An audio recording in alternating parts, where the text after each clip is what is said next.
Hello friends, welcome to Defence Matrix. तो एक quick update निकल कर सामने आया है रफाल की डील को लेकर, जहां पर ये बताया जा रहा है कि ये जो 114 एयरक्राफ्ट परचेज किए जाने हैं, इसकी डील को बहुत जल्द पुश किया जा रहा है और एयरफोर्स को यहाँ पर गवर्नमेंट भी बैक कर रही है और ऐसा लग रहा है कि अगले साल तक ये डील साइन हो जाएगी। ज़्यादा से ज़्यादा ये अगले फाइनेंशियल ईयर के एंड से पहले पहले कर ली जाएगी, यानी कि मार्च 2027 से पहले ये डील साइन होनी है। और इस डील के अंदर ये प्रयास किया जा रहा है कि जितना जल्द से जल्द ये एयरक्राफ्ट एयरफोर्स रिसीव करे उतना बेहतर। इसलिए ऑफ द शेल्फ 18 एयरक्राफ्ट जो हैं ये फ्रांस इंडिया को डिलीवर कर देगा, जो कि हो सकता है कि डील साइनिंग के 3 साल के अंदर अंदर हो। तो मोस्ट लाइकली 2030 से ये एयरक्राफ्ट डिलीवर होना स्टार्ट हो जाएंगे।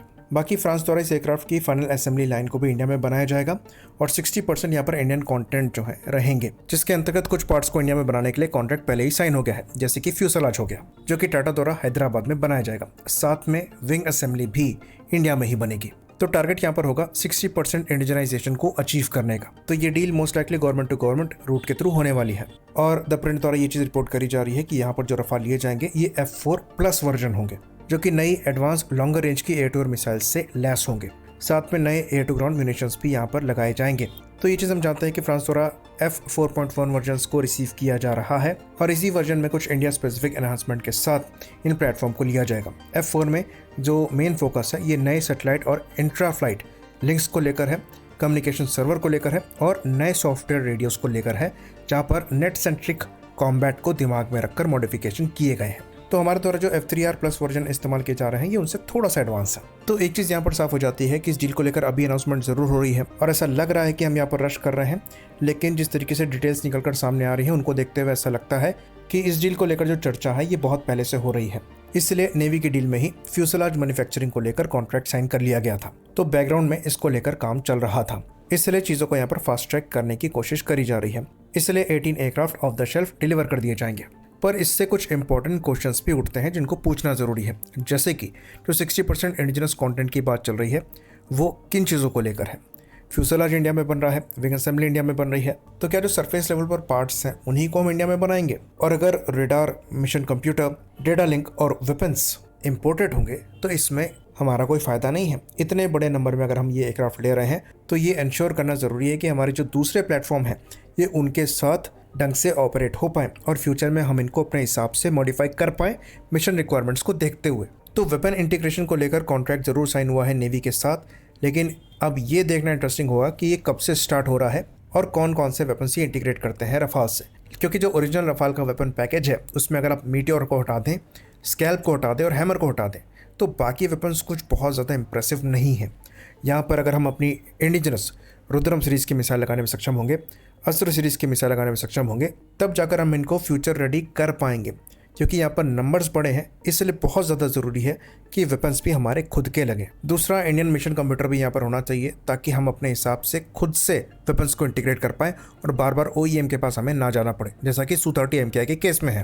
तो जितनी बार आप OEM के पास जाएंगे थोड़े बहुत मॉडिफिकेशन के लिए, उतनी बार OEM आपको एक्स्ट्रा चार्ज करेगा। और क्योंकि हम इतने बड़े नंबर्स में इनकॉर्पोरेट करने वाले हैं तो ये चीज़ बाईपास करना बहुत ज़्यादा ज़रूरी है। अब आता है अगला पहलू जो कि अभी भी इशू है और ये डेटा लिंक का है।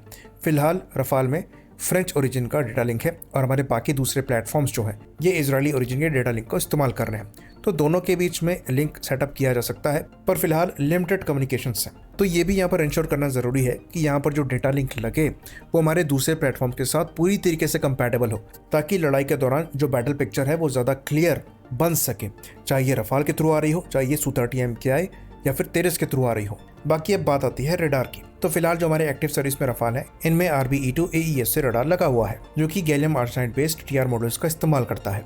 फिलहाल इंडियन एयरफोर्स की सर्विस में ये किसी भी फाइटर में लगा सबसे पावरफुल फायर कंट्रोल रडार है, लेकिन फ्यूचर में हम आगे बढ़ रहे हैं इंडिजिनस पावरफुल AES रडार्स की तरफ, जैसे कि विरूपाक्ष हो गया जो कि Su-30 MKI में लगना है। तो गैलियम नाइट्राइड टेक्नोलॉजी पर हम अच्छा काम कर रहे हैं, जो कि गैलियम आर्सेनाइड बेस्ड रडार से आपको 20 से 35% तक परफॉर्मेंस बूस्ट देता है। तो अगर हम खुद के गैन बेस्ड उत्तम के एक वेरिएंट को इसमें लगाने में सक्षम होंगे तो ये इसकी परफॉर्मेंस को सिग्निफिकेंटली बूस्ट करेगा। तो क्या उसका क्लॉज जोड़ा गया है या नहीं जोड़ा गया है, इसके बारे में फिलहाल क्लैरिटी नहीं है। और अगर ये नहीं लगता है तो क्या फ्रांस खुद से RBE-2 के गैन वर्जन को लगा के देता है या नहीं देता है, ये भी देखना होगा। तो ये कुछ इंपॉर्टेंट क्वेश्चंस हैं। बाकी ये जो 60% इंडिजिनस कंटेंट को यहाँ पर लगाने की बात करी जा रही है, ये most likely over the time achieve किया जाएगा, शुरुआत से ही नहीं होगा। और इस डील की टोटल अमाउंट को अभी भी 2 लाख करोड़ बताया जा रहा है, जो कि रफली $22 बिलियन होता है। और अगर यही डील प्राइस रहता है तो ये एक काफ़ी फेयर डील होगी। हम कल कम्युनिटी पोस्ट में पोस्ट कर चुके हैं, जहाँ पर हमने डिफरेंट डील्स को कंपेयर किया था और हमने ये डेमोन्स्ट्रेट किया था कि कैसे जो इसके कंपेरेबल प्लेटफॉर्म्स हैं वहाँ पर सिमिलर प्राइस ही निकल कर सामने आ रहा है। इवन कई मामले में रफाल का प्राइस कम निकल कर सामने आया है। बाकी जो लाइफ साइकिल कॉस्ट है रफाल का, वो भी दूसरे प्लेटफॉर्म्स के कंपैरिजन में कम है, जहाँ पर हमने पर आवर फ्लाइंग कॉस्ट के नंबर्स लिखे थे। और इसलिए फाइटर एयरक्राफ्ट के मामले में रफाल फिलहाल सबसे बड़ी एक्सपोर्ट सक्सेस है। तो क्योंकि हम रफाल के सबसे बड़े ऑपरेटर होंगे फ्रांस के बाहर, तो बहुत ज़रूरी है कि इस डील के माध्यम से हम ये चीज़ इंश्योर करें कि इस पर हमारा अच्छा खासा कंट्रोल हो और ये हमारी एयरफोर्स में अच्छे से अडेप्ट कर पाए। और इसलिए जो कंसर्न्स हमने रेस किए हैं उस पर नज़र बनाने की रिक्वायरमेंट है, खासकर इंडियन मिशन कंप्यूटर के इंटीग्रेशन को लेकर, इंडियन वेपन्स के इंटीग्रेशन को लेकर और इंडियन डेटा लिंक के इंटीग्रेशन को लेकर। अगर यहाँ पर Su-30 MKI जैसी डील मिलती है जहाँ पर हम खुद कैपेबल हैं नए वेपन्स को इनसे इंटीग्रेट करने में, तो ये हमारे लिए डिसेंट डील हो सकती है लॉन्ग टर्म सस्टेनमेंट के लिए, क्योंकि Su-30 MKI में हम अपने हिसाब से मॉडिफिकेशन कर पा रहे हैं। लेकिन अगर इतने बड़े नंबर्स लेने के बावजूद हमें फ्रांस को लूप में रखना पड़ेगा, तो हो सकता है सिचुएशन मिराज 2000 जैसी बन जाए, जहां पर इतना एक्सपेंसिव अपग्रेड करने के बावजूद एयरक्राफ्ट मॉडर्न कैपेबिलिटी को मैच नहीं कर पा रहा है और अभी भी यहां पर अपग्रेड का पोटेंशियल नज़र आ रहा है। तो इन इश्यूज़ को हमें दिमाग में रखना है। अच्छी बात यहाँ पर यह है कि जो इंडिकेशन मिल रहे हैं ये पॉजिटिव मिल रहे हैं और जिस तरीके से कॉन्ट्रैक्ट साइन किया जा रहा है इंडियन वेपन्स को इंटीग्रेट करने का, फिर नेवी के रफाल के टाइम पे सुनने में आ रहा था उत्तम रडार के इंटीग्रेशन का, उसको देखकर ऐसा लगता है कि यहाँ पर हमें इस प्लेटफॉर्म पर ज़्यादा कंट्रोल मिलेगा। इवन एयरक्राफ्ट की MRO फैसिलिटी और इंजन की भी, जो कि M88 है, उसकी MRO फैसिलिटी भी यहाँ पर ओपन होने की बात चल रही है। पर क्या इंजन भी यहाँ पर असेंबल होता है, ये देखना इंटरेस्टिंग होगा। तो कई चीज़ों को लेकर यहाँ पर सवाल है, पर उन चीज़ों को लेकर प्रोग्रेस को देखते हुए ऑप्टिमिज्म भी नजर आता है। पर ओवरऑल इस डील को देखकर ऐसा लगता है कि यहाँ पर जो मेन मुद्दा है वो इन प्लेटफॉर्म को जल्द से जल्द एक्वायर करने का है। इसलिए यहाँ पर डील साइनिंग को फास्ट ट्रैक किया जा रहा है और डील साइनिंग के बाद एयरक्राफ्ट के एक्विजिशन को भी फास्ट ट्रैक किया जा रहा है। इवन 2030 के अराउंड जब ये एयरक्राफ्ट हमें मिलना चालू होंगे तो फ्रांस द्वारा F5 वर्जन्स सर्विस में इंडक्ट किए जा रहे होंगे। पर हम उसकी तरफ आगे नहीं बढ़ रहे हैं, जहां पर नए M88 T-Rex इंजन लगे होंगे, साथ में मैन अनमैन्ड की कैपेबिलिटी भी होगी। ऐसा लग रहा है कि हमारे जो रफाल हैं ये डोमेस्टिक होंगे और इंडियन रिक्वायरमेंट के हिसाब से इनको ऑप्टिमाइज किया जाएगा। अब ये ऑप्टिमाइजेशन किस लेवल पर है ये देखना इंटरेस्टिंग होगा। तो नेगोशिएशन के टाइम पर ही पता लग पाएगा कि ये डील हमारे लिए अच्छी होने वाली है कि यहाँ पर लॉन्ग टर्म में परेशानी भी हो सकती है। होपफुली जिस तरीके के इंडिकेशन मिल रहे हैं चीज़ें उसी डायरेक्शन में आगे बढ़ें, क्योंकि एयरफोर्स को एयरक्राफ्ट के नंबर्स चाहिए पर वो आगे चलकर लाइबिलिटी ना बने, ये भी ज़रूरी है। आई होप इन्फॉर्मेशन यहाँ पर क्लियर रही हो।